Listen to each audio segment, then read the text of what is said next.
லைஃப்ல பிரச்சனைகள் இல்லாத என்னுடைய கஷ்டங்கள் எல்லாம் எப்போ தீரும் அப்படின்னு சொல்லிட்டு நினைக்காதவங்க யாருமே இருக்க மாட்டோம். அப்படிப்பட்டவங்க லைஃப்ல ஒரு முறையாவது இந்த இடத்த வந்து விசிட் பண்ணாங்க அண்ட் இவருடைய கண் பார்வையில் பட்டாங்க அப்படின்னா அவங்களுடைய விதி மாறும் அப்படின்னு பெரும்பான்மையாக நம்பப்படுது. அப்படிப்பட்ட இந்த இடம் எங்க இருக்கு அப்படின்னு பார்த்தீங்கன்னா திருச்சி பக்கத்தில் இருக்க திருப்பட்டூர் பிரம்மபுரீஸ்வரர் கோயில். சிவன் கோயிலை விசிட் பண்ணும்பொழுது பெரும்பாலும் நம்ம பண்ற ஒரு சின்ன மிஸ்டேக் என்னன்னு பார்த்தீங்கன்னா, சண்டிகேஸ்வரர் சன்னதியை விசிட் பண்ணும்பொழுது அங்கே கைத்தட்டி வணங்குவோம். ஆக்சுவலாக அது பண்ணக்கூடாது. பிகாஸ் அவர் வந்துட்டு சிவனை பார்த்து தவம் புரிஞ்சிட்டு இருப்பாரு. அந்த தவத்தை கலைக்கிற மாதிரி நம்ம டிஸ்டர்ப் பண்ணக்கூடாதுன்னு சொல்லுவாங்க. ஸோ இனிமேல் நம்ம இந்த மிஸ்டேக்கை பண்ணாமல் இருப்போம்.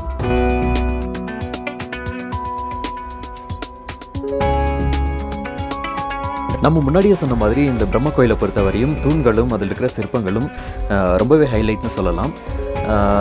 அதுவும் ஸ்பெஷலாக வந்துட்டு நான் ஃபீல் பண்ணது பர்சனலி நிறைய கோயில் விசிட் பண்ணதில் இங்கே தூண்கள் வந்துட்டு ஒரு டிஃப்ரெண்ட்டாக இருக்க மாதிரி இருந்தது. ஒரே கல்லில் செதுக்கின தூண்கள், அதில் பண்ணியிருக்க அந்த ஆர்டிஸ்டிக் ஒர்க்ஸ் எல்லாம் வந்துட்டு ஒரு யூனிக்காக இருந்த மாதிரியாக இருந்தது. அதை நீங்கள் நேரில் போய் விசிட் பண்ணும்போது நிச்சயமாக உங்களால் அதை ஃபீல் பண்ண முடியும்னு நம்புகிறோம்.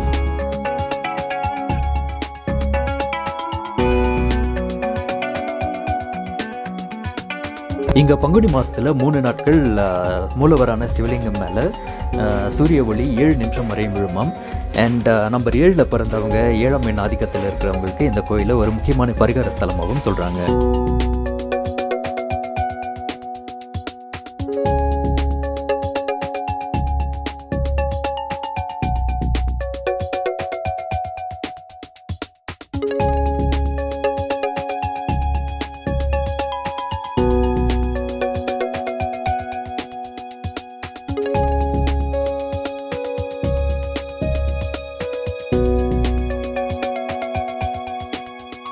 இந்த கோயிலோட தீர்த்தம் பிரம்ம தீர்த்தம். அதை சுத்திகரித்து இங்கே குடிக்கிறதுக்காக அமைச்சிருக்காங்க. இதை நல்லா பார்த்துக்குங்க. இதை பற்றின டீட்டெயில்ஸ் நான் உங்களுக்கு பின்னாடி சொல்கிறேன்.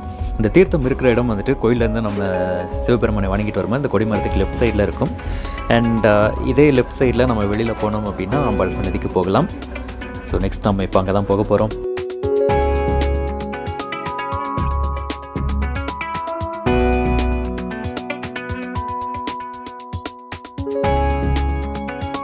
இந்த பெயிண்டிங் ஒர்க்ஸ் எல்லாம் முடிஞ்சதுக்கப்புறம் கோயிலை வந்து பார்த்தோம்னா நிச்சயமாக இன்னுமே ரொம்பவே அழகாக இருக்கும்னு சொல்லலாம். இப்போ நம்ம அம்மன் சன்னதிக்கு வந்தாச்சு. அம்மன் சன்னதி என்ட்ரன்ஸ் தான். இங்கே உள்ள நுழைஞ்சதுமே என்ட்ரன்ஸில் லெஃப்ட் சைட்லேயே பார்த்தோம்னா தாய்மானவருடைய சிவலிங்கம் இருக்கும். இதுவும் வந்துட்டு பிரம்மாவால் பிரதிஷ்டை செய்யப்பட்டது தான். பாருங்கள், இந்த லிங்கம் தான் அது. இங்கேருந்து அப்படியே ஆப்போசிட்டில் பார்த்தீங்கன்னா பிரம்மநாயகி அம்மனுடைய சன்னதி.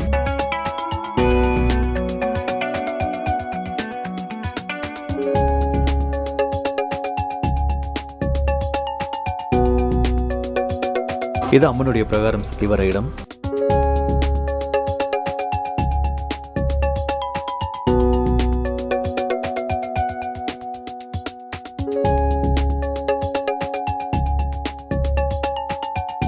இப்போ நம்ம இந்த கோயிலோட இன்னொரு மெயின் ஹைலைட்டான கோயிலோட லெஃப்ட் சைடில் இருக்கிற கார்டன் ஏரியா விசிட் பண்ண இருக்கோம். பிரம்மா பிரதிஷ்டை செஞ்சு வழிபட்ட 12 சிவலிங்கங்களில் ஒரு சிலதை நம்ம கோயில் உள்ளார பார்த்தோம். அண்ட் மற்ற சிவலிங்கங்கள்லாம் இந்த கார்டன் ஏரியாவில் தான் இருக்காங்க. அண்ட் இப்போ நீங்கள் பார்க்குறது பிரம்ம தீர்த்த குளம். அண்ட் இந்த குளத்துலேருந்து நீர் எடுத்து தான் பிரம்மா வந்துட்டு சிவனுக்கு பூஜை செஞ்சு வழிபட்டு வந்தார். அண்ட் இந்த குளம் நீர் வந்துட்டு கங்கைக்கு நிகரானது, ஒருத்தவங்களுடைய சாபங்களே போகக்கூடியதுன்னு சொல்லுவாங்க. பட் இந்த படித்துறை எல்லாமே வந்துட்டு இப்போ லாக் பண்ணியிருக்காங்க. உள்ளே நம்ம இறங்கி குளிக்கவோ இல்லை தண்ணி எடுக்கவோ முடியாது. அதனால தான் இந்த குளத்துலேருந்து பம்ப் மூலமாக தண்ணி எடுத்து டேங்க்கில் ஸ்டோர் பண்ணி அதை வந்துட்டு சுத்திகரித்து உள்ளார நம்ம முன்னாடியே பார்த்தோம் இல்லையா, அந்த இடத்துல குடிக்கிறதுக்காக கொடுத்துருக்காங்க. ஸோ தண்ணியை வேஸ்ட் பண்ணாமல் குடிக்க மட்டும் யூஸ் பண்ணணும்னு மென்ஷன் பண்ணியிருப்பாங்க.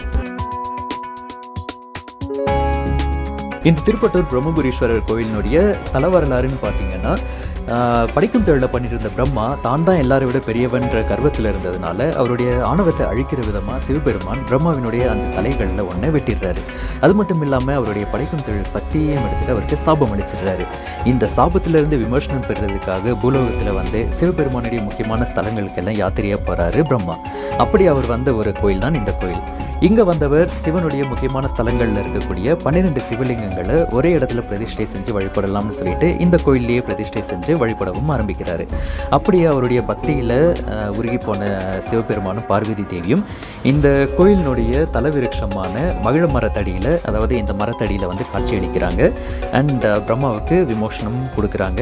அண்ட் அது மட்டும் இல்லாமல் இந்த கோயிலில் சிவபெருமானுக்கு நிகராக அவருக்கு பக்கத்துலேயே பிரம்மாவுக்குன்னு ஒரு தனி சன்னதியும் கொடுக்கப்படணும்.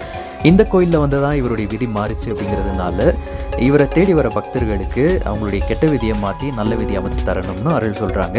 ஸோ அதனாலேயே இந்த கோயிலில் எப்போவுமே இங்கே வந்தானாக்கா விதி மாறும், அவங்களுடைய கஷ்டகாலம் நீங்கி நல்லது நடக்கும் அப்படின்ற நம்பிக்கையோட பல பேரும் பல வருஷமாக வந்துட்டுருக்காங்க.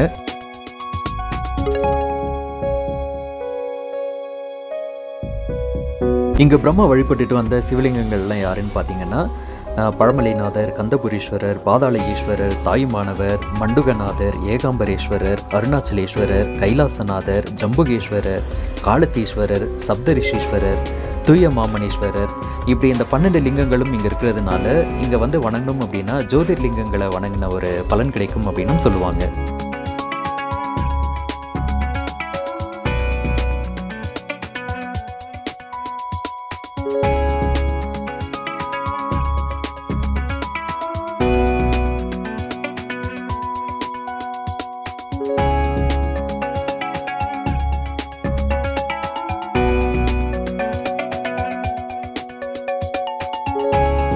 இந்த கோயிலோட நெக்ஸ்ட் மெயின் ஹைலைட் தஞ்சை பெரிய கோயிலுடைய மினியேச்சர் ரெப்ளிகான்னு சொல்லலாம்.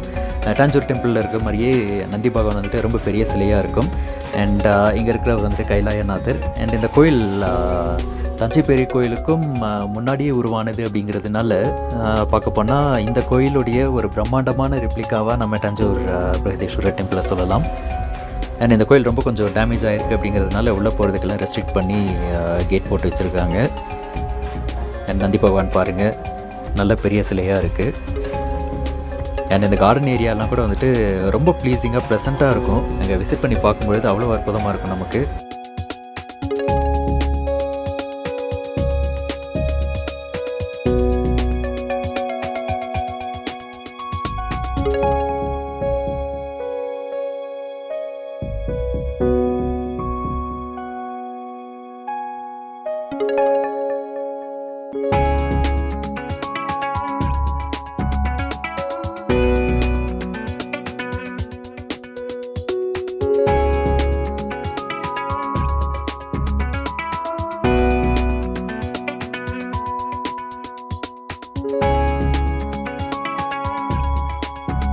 இந்த கைலாசநாதர் பிரகாரத்தில் கோயில் உள்பக்கமும் சரி வெளிப்பக்கமும் சரி சுற்றி வரும்பொழுது இருக்கிற சிற்பங்கள் எல்லாமே அவ்வளவு அழகாக அற்புதமாக செதுக்கியிருக்காங்க. பட் இதில் ஒரு சேட் பார்ட் என்னென்னா நிறைய சிற்பங்கள் பெருமளவில் ரொம்பவே சேதமடைஞ்சிருக்கு. இதெல்லாமே சப்போஸ் ரீஸ்டோர் பண்ண முடியும் அப்படின்னா பார்க்குறதுக்கு ரொம்ப அற்புதமாக இருக்கும்னு சொல்லலாம்.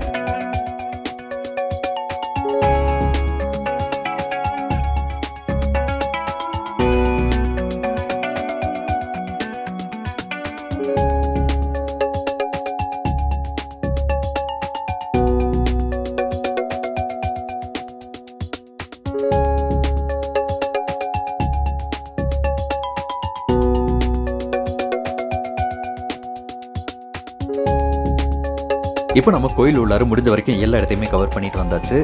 இப்போ இங்கே வெளியில் வந்ததும் லெஃப்ட் சைடில் பார்த்தீங்கன்னா கோயில் பிரசாதங்களான பொங்கல், புளியோதரை எல்லாம் சுட சுட கிடைக்கும். அதை வாங்கி சாப்பிட்டுட்டு அப்படி குழந்தைங்களுக்கு தேவையான பொரி உருண்டை மற்ற ஸ்நாக்ஸ் வெரைட்டிஸ்லாம் கிடைக்கும். வாங்கி சாப்பிட்டு என்ஜாய் பண்ணலாம். அண்ட் அப்படியே எங்கள் ரைட் சைடில் பார்த்தீங்கன்னா கோயில் மண்டபம் இருக்கும். அந்த மண்டபத்தில் மேலே இருக்கிற சிற்பங்கள் கூட ரொம்ப அழகாக செதுக்கியிருக்காங்க.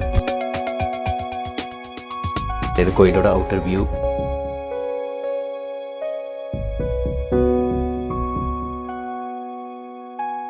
இந்த மண்டபம் திருவிழா சமயத்தில் கோயில் தேரில் உற்சவர் சிலையை ஏற்றுறதுக்கு யூஸ் பண்ணுற மண்டபம். இது அப்படியே கோயில் என்ட்ரன்ஸில் ராஜகோபுரத்துக்கு எதிரிலேயே தான் இருக்குது. கோயிலை ஒட்டின மாதிரியே வெளிப்புறமாகவும் ஒரு அழகான கார்டன் ஏரியா, பார்க்கிங் ஏரியா ஒட்டின மாதிரி மெயின்டைன் பண்ணிட்டு வராங்க. அண்ட் மொத்தத்தில் இந்த கோயிலை ஒரு முறையாவது விசிட் பண்ண வேண்டிய ஒரு இடம்னு நிச்சயமாக சொல்லணும். ஸோ இன்னைக்கு இந்த வீடியோ மூலமாக திருப்பட்டூர் பிரம்மபுரீஸ்வரர் கோயிலை பார்த்தீங்கன்னா நிறைய இன்ட்ரெஸ்டிங்கான இன்ஃபர்மேட்டிவான விஷயங்கள் எல்லாம் பார்த்து நிச்சயமாக ரசிச்சிருப்பீங்கன்னு நம்புறோம். அண்ட் நெக்ஸ்ட் டைம் இந்த கோயிலுக்கு வரணும் அப்படின்னு நினைக்கிறவங்களுக்கு இந்த வீடியோ நிச்சயமாக யூஸ்ஃபுல்லாக இருக்கும் அப்படின்ற நம்பிக்கையோட நான் கிளம்பிட்டு நேரம் வந்தாச்சு. அண்ட் மீண்டும் இதே மாதிரி வேற ஒரு இன்ட்ரெஸ்டிங்கான வீடியோட உங்களை வந்து நான் மீட் பண்ணுறேன். பாபாய் ஃப்ரம் ரமேஷ்.